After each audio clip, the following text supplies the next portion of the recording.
Hi friends, তো দেখো আজ আমি বানাবো ফুলকপির তরকারি। ফুলকপিটা দেখো ভালোই বড় আছে, নিয়ে এসেছিলাম কালকে। তো আজ আমি এটার তরকারি করব নিরামিষ।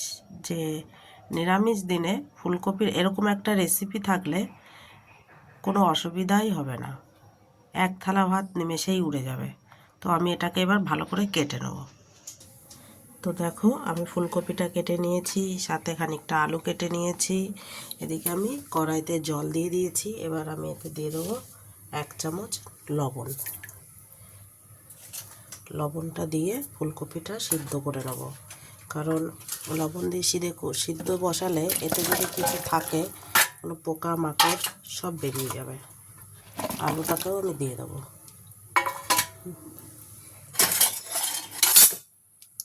দিয়ে এটাকে সিদ্ধ চাপিয়ে দেবো। এবার আমি করে নেবো এর মশলাটাকে।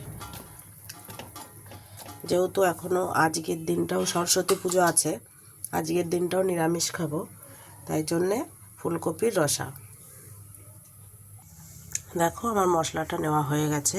এতটুকু আদা আর এই যে 8-10টা মতো কাঁচা লঙ্কা আর একটা টমেটো। যেহেতু অল্প মশলা শিলে বাটা যাবে, মিক্সিতে বাটা যাবে না, তাই আমি আজ শিলেই বেটে নেব। তা আমি এই মশলাটাই ইউজ করবো আজ তরকারিতে। তো দেখো বন্ধুরা, আমার মশলাটা পেস্ট হয়ে গেছে, আমি টমেটোটাও পেস্ট করে দিয়েছি। এদিকে আমার ফুলকপি আলুটা দেখো অনেকটা হয়ে এসছে। ফুলকপিটা আমি এবার নামিয়ে দেবো, ওটা সিদ্ধ হয়ে গেছে। আলুটা আর একটু হবে, আলুটা হয়নি এখনো। দেখো বন্ধুরা, আমার কিন্তু ফুলকপিটাও সিদ্ধ হয়ে গেছে, আলুটাও সিদ্ধ হয়ে গেছে। আমি নামিয়ে নিয়েছি। দেখো আলুটা কিন্তু এই পর্যায়ে সিদ্ধ হয়েছে, মানে অল্প একটু এখন কষিয়ে তরকারিতে নামিয়ে দেবো এরকম। এদিকে আমি কড়াইটা চাপিয়ে দিয়েছি। কড়াইটা এবার গরম হলে এতে তেল দেব। দেখো কড়াইটা আমার গরম হয়ে গেছে, এবার আমি এতে তেল দিয়ে দেবো।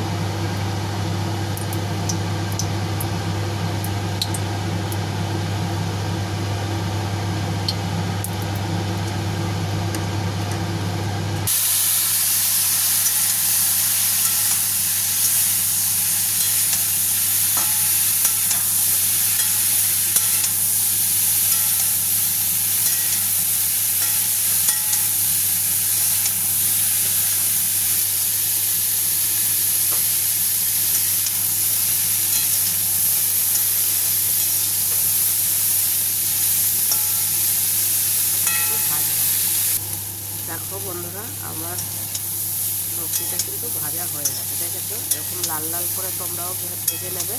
এবার আমি এটাকে নামিয়ে দেবো। ফুলকপিটাকে পুরো নামিয়ে নিয়েছি। এবার ওই কড়াইতে আবার একটু তেল দিয়ে দেবো। দেখো তেলটা দেওয়া হয়ে গেছে, 3 থেকে 4 চামচ তেল দিয়েছি। এবার আমি দিয়ে দেবো গোটা জিরে আর তেজপাতা।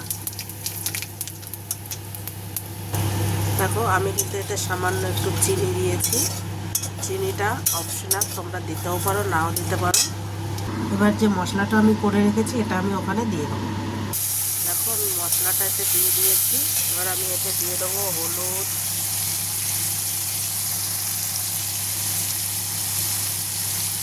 এগুলো সব তোমরা তোমাদের স্বাদ অনুসারে দেবে।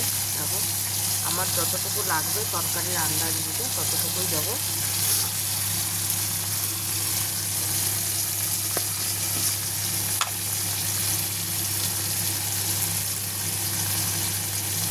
লবণটা ঠিক বুঝে দিতে হবে, যেহেতু সিদ্ধ করার সময় একটু লবণ দিয়েছিলাম।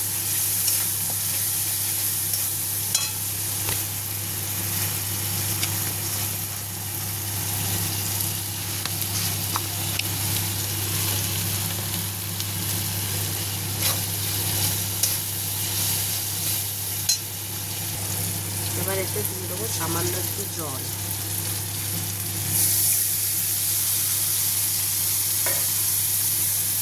জলটা দিয়ে মশলাটাকে এবার কষিয়ে দেবো।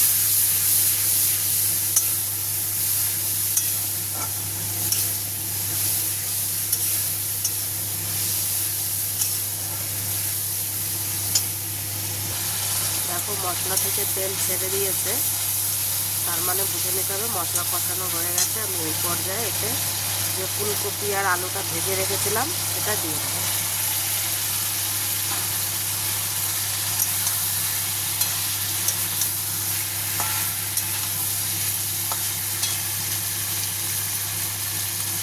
জল দিয়ে এটাকে কষে নেব। এটা কিন্তু সম্পূর্ণ নিরামিষ। দেখো ফুলকপিটা কষা হয়ে গেছে, আর এটা আমি একটু জল দিয়ে দেবো সামান্য। তোমাদের আন্দাজ মতো দেবে, যতটা তোমাদের ঝোল লাগবে সেই হিসাবে। আর এটাকে আমি ঢাকা দিয়ে দেবো।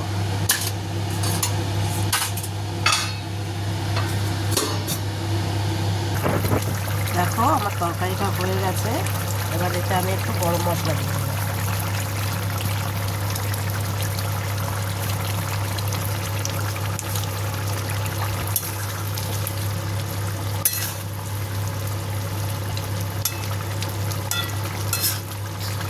তো বন্ধুরা, আমার তরকারিটা কমপ্লিট হয়ে গেছে। দেখো রঙটাও কিন্তু দারুণ এসছে, আর সুগন্ধ বেরোচ্ছে থেকে, গন্ধটাও খুব সুন্দর, মনে হচ্ছে খেয়ে নিই এখনই।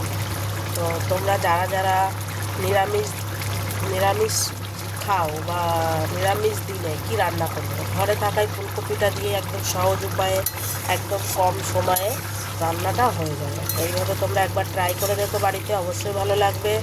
আর ভালো লাগলে লাইক, কমেন্ট আর সাবস্ক্রাইব করতে ভুলবে না। তো বন্ধুরা, ভালো থাকো, সুস্থ থাকো, খেতে থাকো।